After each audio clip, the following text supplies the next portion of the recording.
computer.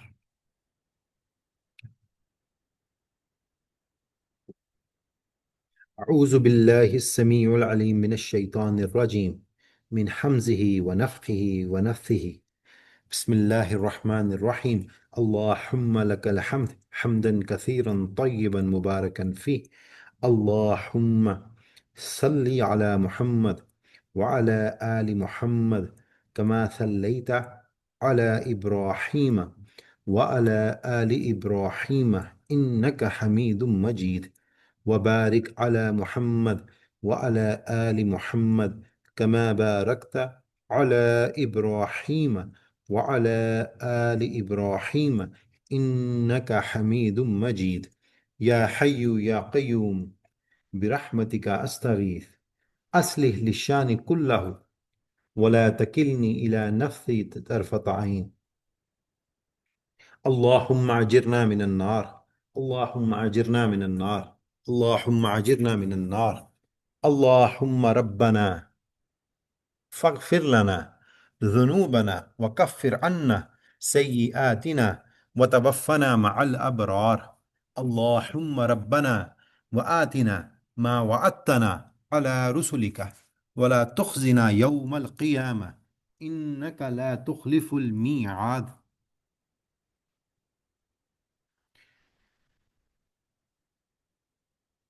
آج جو ہماری آیات ہیں آیت نمبر 33 سے نہیں 34 سے 34 سے آگے ہماری آج کی آیات ہیں. جو پچھلی آیات تھیں، پچھلے ہفتے ہم نے کلاس نہیں کی تھی، لیکن جو پچھلی آیات تھی اس کے جو مین ٹاپک تھے اس میں ہم نے تقوی کو دیکھا تھا کہ اللہ تعالیٰ نے غزوہ بدر میں مسلمانوں کو تقوی کی بنیاد پر کیا کیا، کامیاب کیا. حق اور باطل کی جو جنگ ہے وہ تقوی کی بنا پر لڑی گئی. کفار کے جتنے دعوے تھے وہ باطل ثابت ہوئے اور ان پر عذاب کی پہلی قسط بدر کے موقع پر نازل ہوئی. اس کے علاوہ ہم نے نضر بن حارث کا واقعہ پڑھا تھا جس کے اوپر بالخصوص آیت نمبر 31 32 غالباً 33 بھی نازل ہوئی. مطلب اس کا جو شان نزول تھا وہ نضر بن حارث کے اوپر تھا، جو کہ رسول اللہ صلی اللہ علیہ وسلم کی باتوں کا نعوذ باللہ مذاق اڑایا کرتا تھا، قرآن کا مذاق اڑایا کرتا تھا. اب اللہ تعالیٰ اسی چیز کو اب آگے لے کے چل رہے ہیں جو آج کی آیات سے ہم آنورڈز پڑھیں گے. اب یہ مشرکین مکہ سے خطاب ہو رہا ہے. اب اللہ تعالیٰ فرماتے ہیں اعوذ باللہ من الشیطان الرجیم بسم اللہ الرحمن الرحیم وما لهم الا يعذبهم الله وهم يصدون عن المسجد الحرام وما كانوا اولیاءه ان اولیاؤه الا المتقون ولكن اکثرهم لا يعلمون. اور ان کا کیا استحقاق ہے کہ ان کو اللہ سزا نہ دے، حالانکہ وہ لوگ مسجد حرام سے روکتے ہیں، حالانکہ وہ لوگ اس کے متولی بھی نہیں ہیں.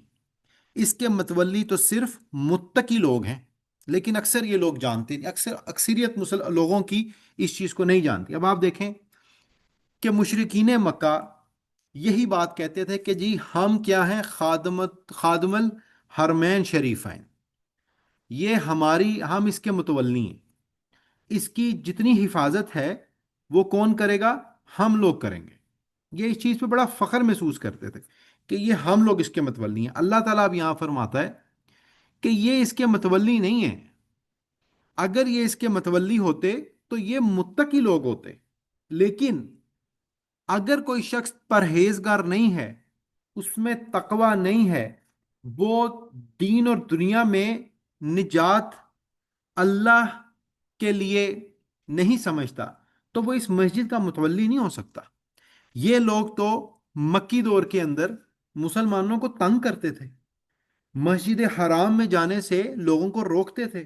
صلح حدیبیہ پہ کیا ہوا تھا کہ 1500 کے قریب مسلمان احرام پہن کر عمرے کے لیے آ رہے تھے.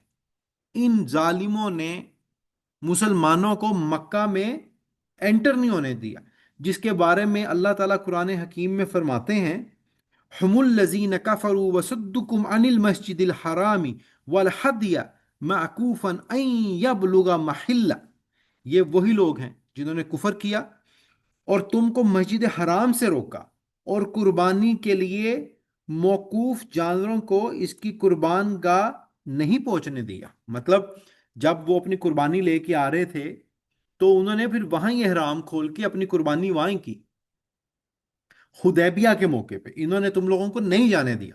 تو اللہ تعالیٰ کہتے ہیں کہ جس شخص کا طرز عمل یہ ہو، وہ مکہ کا متولی کیسے ہو سکتا ہے؟ یہ کیسے کلیم کرتے ہیں کہ ہم مکہ کے متولی ہیں؟ تو یہاں سے ہمیں جو چیز پتہ لگتی ہے وہ یہی ہے کہ فور دا ٹائم بینگ اگر اللہ نے کسی کو ریاست دے دی، کسی کو حکمرانی دے دی، کسی کو مقام دے دیا، اور اگر وہ یہ سمجھنے لگ جائے کہ یہ مقام اس کو اس لیے حاصل ہوا کہ وہ ڈیزرو کرتا تھا، تو اس کے لیے یہ آیت بڑی فٹ ان بیٹھتی ہے کہ یہ تو اللہ کا دیا ہوا ہے، یہ تو آزمائش ہے اللہ کی طرف سے۔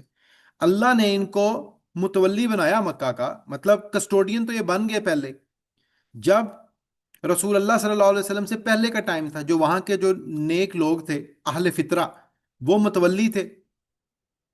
لیکن جب رسول اللہ صلی اللہ علیہ وسلم کی دعوت آ گئی، اس کے بعد ان کا یہ کلیم کرنا کہ ہم اہل فطرہ ہیں اور ہم متولی ہیں، وہ سب کے سب دعوے کیا ہو گئے؟ غلط ثابت ہو گئے۔ اور ان کے طرز عمل یہ بتاتے تھے، انہوں نے مسلمانوں کو 13 سال تنگ کیا، ان کو مکہ سے نکالا، مکہ سے نکالنے کے بعد ان کو پھر دوبارہ آنے بھی نہیں دیا حدیبیہ کے موقع پہ۔ اور اس کے علاوہ یہ حرمت والے مہینوں کا خیال بھی نہیں کرتے تھے، جیسے اللہ سورۃ البقرہ میں فرماتے ہیں یسألونک عن الشہر الحرام قتال فیہ قل قتال فیہ کبیر وصد عن سبیل اللہ وکفر بہ والمسجد الحرام واخراجہ اہلہ منہ اکبر عند اللہ والفتنة اکبر من القتل۔ اب یہاں اللہ تعالیٰ یہی فرماتے ہیں کہ بڑے گناہوں میں سے ایک بڑا گناہ یہ ہے کہ اللہ کی راہ سے لوگوں کو روکنا اور مسجد حرام میں آنے سے لوگوں کو روکنا۔ تو یہ کام کرتے تھے، تو یہ متولی کیسے ہو سکتے ہیں؟ ٹھیک ہے، یہ متولی نہیں ہو سکتے۔ اب آگے اللہ تعالیٰ فرماتے ہیں وَمَا كَانَ صَلَاتُهُمْ عِنْدَ الْبَيْتِ إِلَّا مُكَاءً وَتَصْدِيَةً فَذُوقُوا الْعَذَابَ بِمَا كُنْتُمْ تَكْفُرُونَ۔ اور ان کے نماز کعبہ کے پاس صرف یہ تھا کہ یہ سیٹیاں بجاتے تھے اور تالیاں بجاتے تھے۔ تو اب اس عذاب کا مزہ چکھو جو اپنے کفر کے سبب تمہیں ملا۔ اللہ کسی بھی انسان کے ساتھ زیادتی نہیں کرتا۔ ہم نے پچھلی کلاس میں پڑھا تھا کہ غزوہ احد پہ جو مسلمانوں کو شکست ہوئی، اس کا بھی ایک ریزن یہ تھا کہ اللہ کے نبی نے غزوہ بدر کے اوپر مشورہ کر کے اصحاب سے، جو 70 لوگ تھے، ان سے فدیہ لے کر، ان سے ایجوکیشن لے کر ان کو چھوڑ دیا تھا، اور یہ طرز عمل اللہ کو پسند نہیں آیا تھا۔ اللہ اپنے انصاف میں بہت زیادہ نمایاں ہے۔ اب یہاں بھی اللہ تعالیٰ کافروں کو یہی بتاتا ہے، ہم پچھلی آیات میں کئی دفعہ پڑھ چکے ہیں کہ اللہ ہمیشہ حجت پوری کرتا ہے، کہ کوئی بندہ یہ کلیم نہیں کر سکتا کہ میرے تک حق نہیں پہنچا۔ اب یہاں بھی اللہ تعالیٰ نے کیا کہا ہے کہ یہ اپنے آپ کو یہ سمجھتے تھے ہارنے کے بعد کہ یار ہم ہار تو گئے لیکن ہم تو متولی تھے، ہم تو کعبہ کی خدمت کرتے ہیں، سالانہ جو یہاں حج پہ لوگ آتے ہیں ہم تو ان کے لیے خدمت کرتے ہیں، ان کی دعوتیں رکھتے ہیں، ان کو پانی پلاتے ہیں، مطلب ان کو کھانے کھلاتے ہیں، تو پھر ہمیں کیوں بدر میں شکست ہوگی؟ اب اللہ نے اس کا فیصلہ یہیں کر دیا کہ تمہارے لیے عبادت کیا تھی؟ صرف تالیاں اور سیٹیاں بجانا، کانسرٹ ٹائپ؟ تو پھر اس عذاب کا مزہ چکھو جو تمہیں غزوہ بدر کی صورت میں ملا۔ اب آگے دیکھیں، ان الذین کفروا ينفقون اموالهم لیصدوا عن سبیل اللہ فسينفقونها ثم تكون عليهم حسرة ثم يغلبون والذین كفروا الى جہنم يحشرون لیمیز اللہ الخبیث من الطیب ویجعل الخبیث بعضه على بعض فیرکمہ جمیعا فیجعلہ فی جہنم اولئک هم الخاسرون۔ بلا شک یہ کافر لوگ اپنے مالوں کو اس لیے خرچ کر رہے ہیں کہ اللہ کی راہ روکیں۔ سو یہ لوگ تو اپنے مالوں کو خرچ ہی کرتے رہیں گے، لیکن اللہ ہی غالب آئے گا۔ اب دیکھیں، اور کافروں کے لیے کیا ہے؟ جہنم ہی ان کا حشر ہے۔ اب اللہ تعالیٰ فرماتے ہیں کہ جب بدر میں شکست ہو گئی نا مشرکین مکہ کو، تو مشرکین مکہ نے کیا کیا، بدر میں واپس آ کر جن جن کے باپ مرے تھے ان میں عبداللہ بن ربیہ، مطلب ربیہ مر گیا تھا، اکرمہ بن ابو جہل، صفوان بن امیہ، یہ پھر سرداروں کے بچے تھے پیچھے. جب یہ واپس آئے تو انہوں نے آ کر اونچی اونچی یہ کہنا شروع کر دیا کہ یا معشر القریش، محمد نے تم کو نیچا کر دیا. اے قریش کے لوگوں، تمہاری پگڑی اچھال دی گئی، تمہارے سرداروں کو، تمہارے شرفاؤں کو قتل کر دیا. تو اپنا مال اب ہمیں دو تاکہ ہم جنگ کی تیاری کریں، ہم بدلے کی تیاری کریں. تو یہاں اللہ تعالیٰ، اس کا شان نزول یہ ہے کہ جو یہ سرداروں کے بچے تھے، جن میں عبداللہ بن ربیہ، اکرمہ بن ابو جہل جو کہ بعد میں مسلمان ہو گئے تھے، اور صفوان بن امیہ، یہ لوگ مکہ کے لوگوں کو یہ منادیاں کروا رہے تھے کہ اب جنگ کے لیے مال دو. اب اللہ فرماتا ہے کہ یہ اللہ کی دشمنی میں مال اکٹھا کرتے جا رہے ہیں، اور یہ سوچ رہے تھے کہ ہم غالب آ جائیں گے، لیکن اللہ نے کہا کہ غالب تو صرف اللہ ہی آئے گا، اور ان کا حشر کیا ہے، صرف جہنم ہے. آگے اللہ تعالیٰ فرماتے ہیں لیمیز اللہ الخبیث من الطیب ویجعل الخبیث بعضہ علی بعض فیرکمہ جمیعا فیجعلہ فی جہنم اولئک هم الخاسرون، تاکہ اللہ ناپاک کو پاک سے الگ کر دے اور ناپاکوں کو ایک دوسرے سے ملا دے، یعنی ان سب کو متصل کر دے، پھر ان سب کو جہنم میں ڈال دے. ایسے لوگ پورے خسارے میں.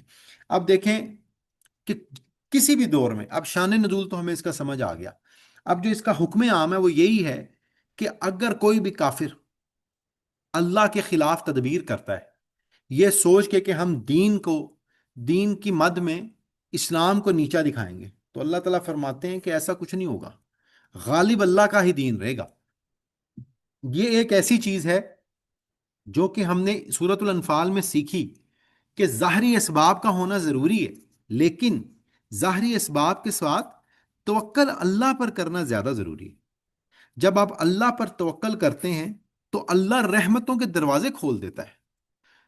کفار کو، مشرقین کو، اہل الکتاب کو، اسلام کے دشمنوں کو، خواہ وہ حربی ہوں خواہ وہ غیر حربی ہوں، جو جو مسلمانوں کے خلاف تدبیریں کرے گا، اینڈ رزلٹ اس کا یہی ہوگا کہ وہ کامیاب نہیں ہو سکتا. بے شک اس کو وقتی طور پہ کامیابی نظر بھی آتی ہو، لیکن اللہ کے ہاں وہ کامیاب نہیں ہوگا.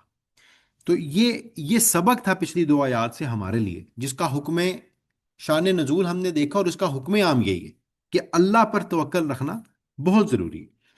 آگے قل للذین کفروا ان ینتہوا یغفر لهم ما قد سلف وان یعودوا فقد مضت سنت الاولین.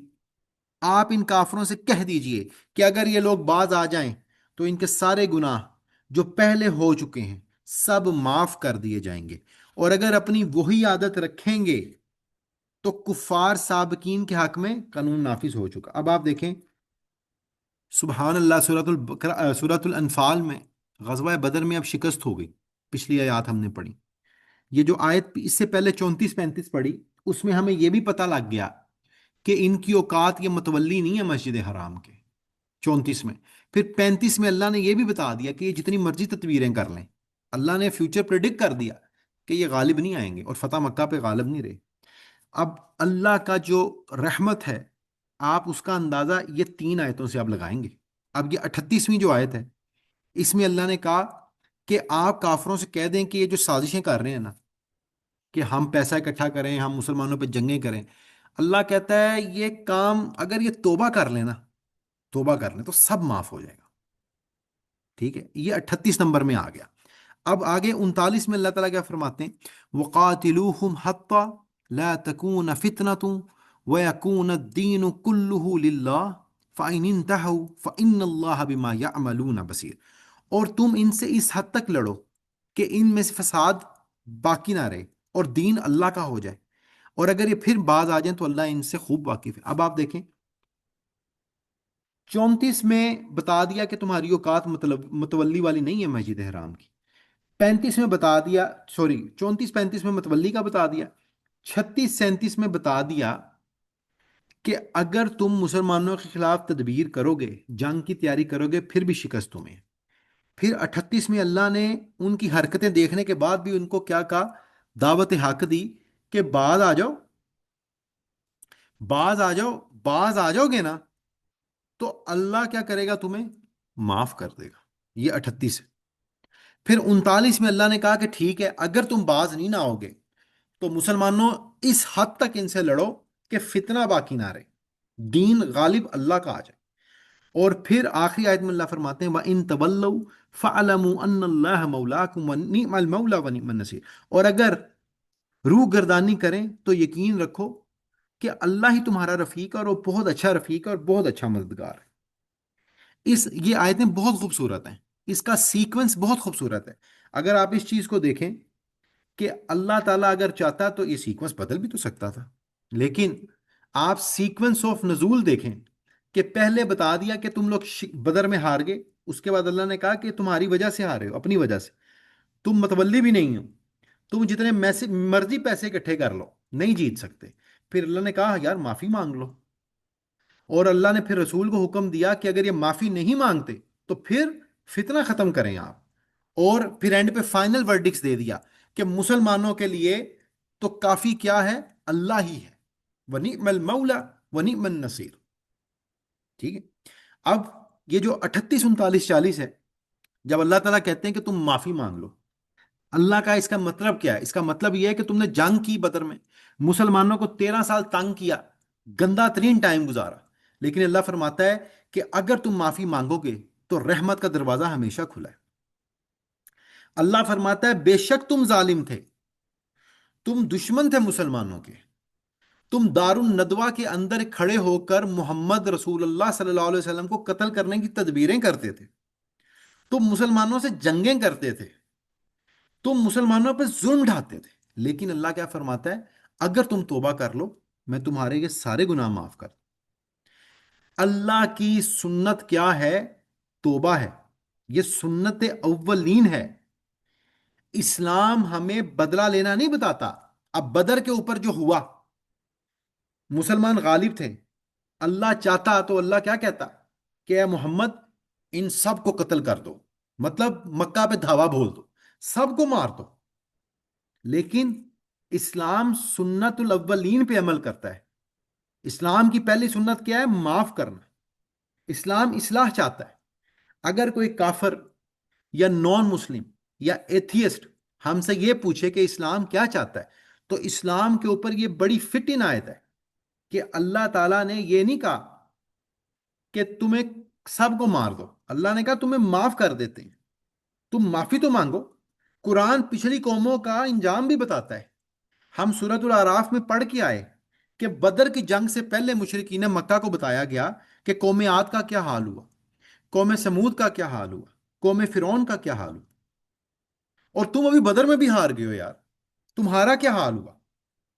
لیکن سنت اولین کیا ہے؟ اللہ کہتا ہے معاف فرما دیں گے۔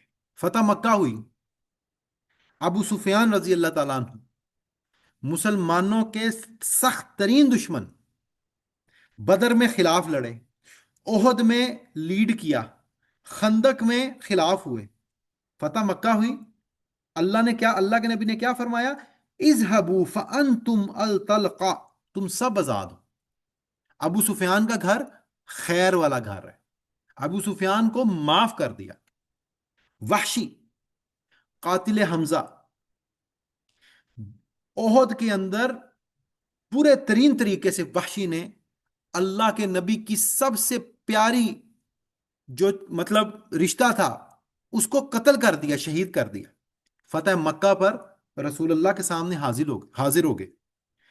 اللہ کے نبی نے بدلہ نہیں لیا، سنت الاولین کو فالو کیا کہ وحشی آئندہ میرے سامنے نہ آنا، لیکن جاؤ میں نے تمہیں معاف کیا۔ صحیح مسلم کی حدیث ہے، عمر بن العاص رضی اللہ تعالیٰ عنہ فرماتے ہیں جب ان کا مرنے کا وقت قریب آیا تو وہ عبداللہ بن عمر بن العاص اپنے بیٹے کے پاس کھڑے اور رو رہے تھے۔ تو ان کے بیٹے نے کہا کہ یار آپ رو رہے ہیں، آپ نے تو بڑا عروج دیکھا ہے، تو آپ تو انشاءاللہ خیر ہوگی آپ کے لیے۔ عمر بن العاص کہتے ہیں کہ بیٹا میں زندگی کے 3 مراحل سے گزرا۔ پہلا مرحلہ، جب میں دار الندوہ کے اندر رسول اللہ صلی اللہ علیہ وسلم کا سخت ترین دشمن تھا، اور اے میرے بیٹے، اگر اس وقت ناؤز باللہ مجھے رسول اللہ سے اتنی دشمنی تھی کہ اگر مجھے کہیں وہ نظر آتے، میرا بس چلتا، میں انہیں قتل کر دیتا۔ پھر وہ کہتے ہیں کہ پھر میری زندگی میں ایک دوسرا دور آیا۔ وہ دوسرا دور کیا تھا؟ وہ دور تھا جس میں رسول اللہ کی بیعت کرنے چلا گیا۔ میں نے اپنا ہاتھ بیعت کے لیے آگے بڑھایا، اللہ کے نبی نے بھی آگے بڑھایا، اور میں نے فوراً سے اپنا ہاتھ پیچھے کر لیا۔ تو اللہ کے نبی نے فرمایا، اے عمر کیا ہوا؟ عمر بن العاص کہتے ہیں کہ میں نے اللہ کے رسول سے کہا مجھے گارنٹی دیں کہ میرے پچھلے سارے گناہ ہیں وہ معاف ہو جائیں گے۔ اچھا، عمر بن العاص کہتے ہیں کہ جو میری زندگی کا پہلا مرحلہ تھا، اگر میں اس میں مر جاتا تو سیدھا جہنم میں جاتا۔ پھر دوسرا مرحلہ آیا جس میں وہ بیعت کے لیے گئے۔ عمر بن العاص رضی اللہ تعالیٰ عنہ کہتے ہیں کہ رسول اللہ کا جب میں نے ہاتھ نہیں پکڑا، گارنٹی مانگی، تو آپ نے فرمایا، عمر کیا تم نہیں جانتے کہ اسلام لانا پیچھے کے سارے گناہ معاف کر دیتا ہے؟ سچی توبہ، حج اکبر پیچھے کے سارے گناہ معاف کر دیتا ہے۔ یہی سنت الاولین ہے، یہی اسلام ہمیں سکھاتا ہے۔ عمر بن العاص کہتے ہیں کہ اس وقت مجھے پوری دنیا میں رسول اللہ صلی اللہ علیہ وسلم سے زیادہ محبوب شخصیت کوئی نہیں تھی، اور میں اللہ کے نبی کا اتنا ادب کرتا تھا کہ میں نے کبھی نظر بھر کے اللہ کے نبی کو نہیں دیکھا۔ اگر مجھے کوئی آج بھی پوچھے کہ اللہ کے نبی کیسے دکھتے ہیں تھے، تو میں ان کا حال اور حلیہ بیان نہیں کر سکتا۔ وہ کہتے ہیں، اے عبداللہ، اگر میں اس وقت مارا جاتا تو میں سیدھا جنت میں جاتا۔ پھر وہ کہتے ہیں کہ میری زندگی کا تیسرا ایک دور آیا۔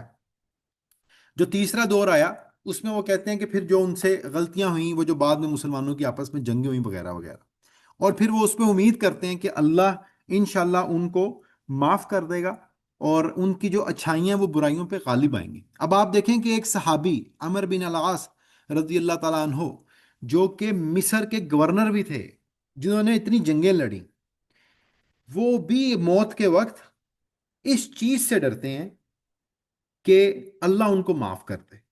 ٹھیک ہے، لیکن اس حدیث سے جو ہمیں پتہ لگتا ہے کہ وہ کیا ہے، سنت الاولین کیا ہے، معافی کی ہے۔ صحیح مسلم کی ایک اور حدیث ہے، اللہ فرماتے ہیں، اللہ کے نبی فرماتے ہیں کہ حدیث قدسی ہے کہ ایک بندہ کہتا ہے کہ میں نے گناہ کیا، اللہ فرماتا ہے کہ میرے بندے نے مجھ سے توبہ مانگی۔ بندہ گناہ کر کے کہتا ہے کہ اے اللہ میرا گناہ بخش دے، اللہ فرماتا ہے میرے بندے نے گناہ کیا اور اس کو پتہ لگ گیا کہ ایک اللہ ہے جو کہ اس کا گناہ معاف کر سکتا ہے، اللہ کہتا ہے میں اس کا گناہ معاف کر دیتا ہوں۔ وہ دوبارہ یہی کرتا ہے، اور اللہ پھر خوش ہوتا ہے کہ یار اس کو اس چیز کا پتہ ہے کہ ایک اللہ ہے جو کہ میرا گناہ معاف کر دے گا، تو اللہ اس کو پھر معاف کر دیتا ہے۔ ٹھیک ہے، اور یہ ریپیٹڈلی چلتی ہے، میں حدیث گروپ میں پوری بھیج دوں گا، صحیح مسلم کی حدیث۔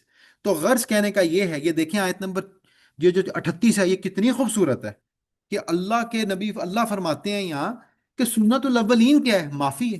یار بدر بھی ہو گئی، 13 سال مکی گزر گئے، ٹھیک ہے، بدر ہو گئی، پھر اللہ کہہ رہا ہے میں تمہیں معاف کر دوں گا۔ فتح مکہ پہ بھی سب کو معاف کر دیا، ایون اکرمہ بن ابو جہل جن کے بارے میں یہ حکم تھا کہ فتح مکہ پہ ان کو قتل کر دو، اکرمہ بن ابو جہل رضی اللہ تعالیٰ عنہ کو کے بارے میں حکم تھا کہ انہیں قتل کر دیا جائے، وہ بھاگ گئے مکہ سے، مکہ سے بھاگ گئے، جدہ کسی پورٹ پہ چلے گئے، وہاں سے بیٹھے کشتی میں اور نکل گئے۔ ٹھیک ہے، جب وہ نکل گئے تو پھر کیا ہوا؟ وہ بعد میں ان کو کشتی ذرا سیلاب میں آئی، تو انہوں نے دیکھا کہ جو کشتی میں بیٹھے ہیں ان سب نے اللہ سے معافی مانگنی شروع کر دی کہ اے اللہ ہمیں بچا لے، اے اللہ ہمیں بچا لے۔ اکرمہ کہتے ہیں کہ میں نے ادھر سوچا کہ یار محمد بن عبداللہ بھی تو یہی کہتا تھا، تو تب وہ سارے مانے کہ اصل رب تو اسی کا ہی ہے۔ اکرمہ کہتے ہیں کہ میں نے ادھر تہیہ کر لیا کہ آج اگر میں بچ گیا تو میں واپس جاؤں گا رسول اللہ کے پاس اور معافی مانگوں گا، اور وہ واپس آئے اور انہوں نے معافی مانگی، اور پھر وہ اسلام کے لیے شہید ہوئے۔ تو غرض کہنے کا یہ ہے کہ اسلام تو ہمیں توبہ کا سبق ہی دیتا ہے، یہ سنت الاولین ہے، یہ سنت مجھے اور آپ کو بھی اپنانی چاہیے۔ اگر کسی سے غلطی ہو جائے تو کوشش کریں کہ اس سے معاف کر دیں. اگر خود سے غلطی ہو جائے تو اللہ کی رحمت سے نا امید نہ ہو. ٹھیک ہے. شیطان یہ کہے گا کہ یار اچھے کام بھی ہیں برائی بھی ہے تو کی فائدہ. لیکن فائدہ یہ ہے کہ برائی سے بچنے کی میکسیمم کوشش کریں اور اچھائی کے اوپر رہیں. آیت نمبر جو 39 تھی جس میں اللہ فرماتے ہیں کہ ٹھیک ہے اگر معافی مانگی ہے تو صحیح ہے، اگر نہیں مانگتے نا تو فتنہ ختم کر دو. اب فتنہ ہوتا کیا ہے؟ آپ دیکھیں، فتنہ یہ ہے کہ ایمان لانے سے کسی کو روکنا، مسلمان پر تشدد کرنا، عبادت پر پابندی لگانا، حق کو دبانا اور دین پر زبردستی کرنا، یہ فتنہ ہے. آپ دیکھیں، ابن عباس رحمت اللہ رضی اللہ تعالیٰ عنہ اور مجاہد کہتے ہیں کہ فتنے سے مراد شرک پر مجبور کرنا ہے اور اسلام سے روکنا ہے. اب اس آیت کا شان نزول کیا ہے؟ یہ کیوں اللہ نے اپنے نبی کو حکم دیا کہ لڑو یہاں تک کہ فتنہ ختم ہو جائے؟ کیوں لڑو؟ مکی دور میں کیا ہوا تھا؟ یہی سارا کچھ تو تھا کہ مسلمانوں کو، یا آپ مسلمانوں کو ایک طرف سائڈ پہ رکھ دیں کہ لوگوں کو ان کا دین پریکٹس نہیں کرنے دیا جا رہا تھا. ٹھیک ہے. مسلمانوں کو نماز پڑھنے سے روکا جاتا تھا. نہ حق لوگوں کو قتل کیا جاتا تھا، غلام رکھے جاتے تھے، ہجرت پر مجبور کیا گیا 2 دفعہ. رومن پرشین امپائر بھی یہی کرتی تھی، وہ جزیہ لیتی تھی. تو فتنے کا ہی تو دور تھا، برائی کا ہی تو دور تھا. تو اس لیے اللہ نے اپنے نبی کو حکم دیا کہ فتنے کو مٹانے کے لیے ان سے لڑو، جہاد کرو. سورۃ البقرہ میں ہم پڑھ کے آئے ہیں، آیت نمبر 191 میں آتا ہے کہ فتنہ قتل سے زیادہ خطرناک. اسلام کا دین ہمیں کیا سکھاتا ہے؟ کہ ہر ایک کے ایکول رائٹس. اندلس کی حکومت ہمیں کیا سکھاتی ہے؟ آپ کبھی کرتبہ جائیں، گرنادا جائیں اسپین کے اندر، آج بھی وہاں جو سلطنت تھی اندلس کی، اس کے جو رولز اور پروٹوکول مسلمانوں نے 700 سال پہلے لکھے تھے، وہ کیا تھے؟ وہ یہی تھے کہ ہر ایک کو اس کی عبادت کرنے کا حق دیا جائے گا اور جزیہ کسی سے نہیں لیا جائے گا، انصاف کا نظام قائم ہوگا. یہ اسی کے اوپر تو دین پھیلا. اگر کوئی شخص یہ سمجھتا ہے کہ دین جنگ سے پھیلا تو یہ سراسر غلط کنسپٹ ہے. دین کس طرح پھیلا؟ لوگوں کے اچھے عمل سے پھیلا. اور جہاد کب کب فرض ہوا؟ جب جب فتنہ تھا. سورۃ البقرہ میں آتا ہے لا اکراہ فی الدین، کہ دین میں جبر نہیں ہے. مسلمانوں کی حکومتیں جہاں جہاں تھیں وہاں کسی کو دین پریکٹس کرنے پہ جبر نہیں تھا. وہاں یہودیوں کو بھی رائٹس تھے، عیسائیوں کو بھی رائٹس تھے. عمر بن خطاب رضی اللہ تعالیٰ عنہ نے جب بیت المقدس کو فتح کیا تو کیا اللہ کے نبی کے اس صحابی نے کیا وہاں کے یہودیوں عیسائیوں کو قتل کرا دیا؟ ہرگز نہیں. جبکہ جیسے ہی ان لوگوں نے یہ ہم سے بیت المقدس چھینا، یا اسرائیل جب بھی فلسطینیوں پہ ظلم کرتا ہے وہ کیا کرتا ہے؟ وہ ایکول رائٹس دیتا ہے؟ نہیں دیتا. یہی خوبصورتی ہے دین کی، اور یہی وہ چیز ہے جو کہ لوگوں کو بتانی چاہیے کہ دین میں جو جنگ ہے اسلام کے اندر وہ فتنے کے اوپر ہے. اسلام نے جب بھی جنگ لڑی ظلم کے خلاف لڑی. یہ جو کچھ اعتراضات آج کل لوگ کرتے ہیں نا جہاد کے اوپر، کہ دین تو صرف اسلام تو صرف جہاد کا ہی نام ہے، اگر ایسی بات ہوتی تو قرآن میں سب سے زیادہ جہاد کا ذکر ہوتا. لیکن ایسا ہرگز نہیں. قرآن میں سب سے زیادہ ذکر عبادات کا ہے، نماز کا ہے، زکوٰۃ کا ہے. یہ صرف پروپوگنڈ ہے مسلمانوں کے خلاف. ٹھیک ہے. اور یہ جو اندلس کی حکومت ہے، سلطنت عثمانیہ کی حکومتیں، یہ یہی بتاتی ہیں. یہ تاجر تو لوگ تھے، یہ اسپین اور پرتگال تجارت کرنے جاتے تھے. ان کے اچھے مال سے، ان کے اچھے اخلاق سے، ان کے تجارت کے پرنسپل سے امپریس ہو کے لوگوں نے اسلام قبول کیا. جزیے کا کنسپٹ ہی نہیں تھا، پروٹیکشن سب کے لیے تھی. کیا اندلس میں آپ جائیں آج بھی، کیا چرچ وہاں نہیں ہے؟ اس ٹائم کے ہیں. آپ ہاگیا صوفیہ جائیں، ہاگیا صوفیہ ترکی کے اندر، آج بھی جو انہوں نے ہاگیا صوفیہ کے اندر اپنا وہ جو تصویریں بنائی ہیں، مسلمانوں نے اپنی نماز ادا کرنے کے لیے اس کو ڈھکا ہے، توڑا نہیں. آپ انڈیا جائیں، مسجدیں شہید کی گئیں. ٹھیک ہے. آپ فلسطین جائیں، مسجدیں اور مسلمانوں کو مطلب باربیرک ایکٹ کے ساتھ مارا گیا. آج تک مسلمانوں نے یہ باربیرک کام نہیں کیا، لیکن پروپوگینڈا اتنا سخت ہے اور ہمارے مسلمان اتنے کمزور ہیں کہ وہ اپنے آپ کو دفاع ہی نہیں کر پاتے، وہ اپنی اس ہسٹری کو ہی نہیں پڑھتے، وہ یہ سمجھتے ہیں کہ جتنی سائنس اور ٹیکنالوجی ہے وہ یہ چور لے کے آئے، مغربی ثقافت، سراسر جھوٹ، سلطنت عباسیہ ساری چیزیں اٹھا کے لائی، انہوں نے ساری بکس ہم لوگوں کی اٹھائیں، ٹھیک ہے، اس کے علاوہ اندلس کو انہوں نے لوٹ مار کے کھا لیا، اور سارا جو دینیں جو ٹیکنالوجی تھی وہ انہوں نے مطلب ہائی جیک کر لی، اور ہمارے خلاف سخت سے سخت پروپیگنڈا کیا گیا۔ تو یہ ایک ایسا مذہب ہے جس میں اللہ کی اصل جو طاقت ہے وہ کیا ہے؟ سنت ہے، معاف کرنے کی، اور ظاہری اسباب نہیں ہے مسلمانوں کے لیے، کیا ہے؟ اللہ فرماتا ہے کہ دین اس طرح پھیلاؤ، اور توبہ کے بعد فتنہ حکم کرو، فتنہ ختم ہو جائے تو اس کے بعد بھی کیا کہو؟ نعم المولا و نعم النصیر۔ یہ ورڈکس ہے کہ مسلمانوں کی اصل جو طاقت ہے وہ صرف اللہ ہی ہے، اگر اللہ نہیں تو مسلمانوں کی کوئی سچی طاقت نہیں۔ یہ میرے خیال سے یہاں ہی ختم ہو جاتا ہے، یہ لمبا ہو گیا، ورنہ میں آگے کور کر لیتا۔ میرے خیال سے اگلی دفعہ کور کریں گے، صرف دو احادیث ہیں، ایک ترمیزی کی اور ایک صحیح بخاری کی، وہ میں ذرا آپ کو ورڈ بائی ورڈ پڑھ دیتا ہوں، ٹھیک ہے؟ ظاہری اسباب کے اوپر ہے، دیکھیں اللہ پر توکل ضروری ہے۔ ایک شخص آیا، اس نے رسول اللہ سے پوچھا کیا میں اونٹ کو پہلے باندھوں پھر اللہ پر توکل کروں، یا اونٹ کو چھوڑ دوں اور پھر اللہ پر توکل کروں؟ آپ نے فرمایا اونٹ کو پہلے باندھو پھر توکل اللہ کرو۔ تو غرض کہنے کا یہ ہے کہ ظاہری اسباب کو سیکیور کرو اور اس کے بعد توکل اللہ کرو، ٹھیک ہے؟ اور پھر توکل اللہ پختہ ہونا چاہیے۔ اب ایک شخص اونٹ کو باندھ دے، اچھے سے باندھ دے، ٹھیک ہے، اور اس کے بعد وہ ڈرتا ہی رہے کہ یا کتنے ناشتے نہیں گیا، تھوڑا توکل اللہ بھی رکھو، یہاں یہ مراد ہے اس چیز سے۔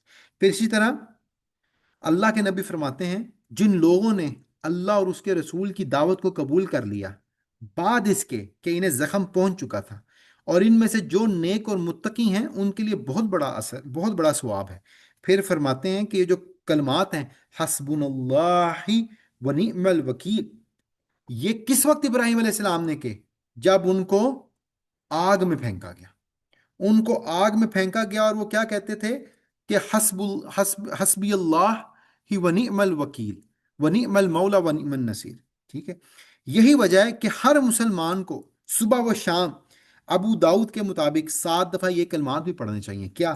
حسبی اللہ لا الہ الا ہو علیہ توکلت وہو رب العرش العظیم۔ اللہ مجھے اور آپ کو ان کلمات کو سمجھنے کی، اس پر عمل کرنے کی توفیق دے، اور اللہ مجھے اور آپ کو موقع دے کہ ہم دین کو پراؤڈلی پریزنٹ کریں، اسلام کی جو اصل شکل ہے، جو اصل اس کا تھیم ہے، ہم اس کو لوگوں تک پہنچائیں۔ سبحانک اللہم و بحمدک اشہد ان لا الہ الا انت استغفرک و اتوب الیک۔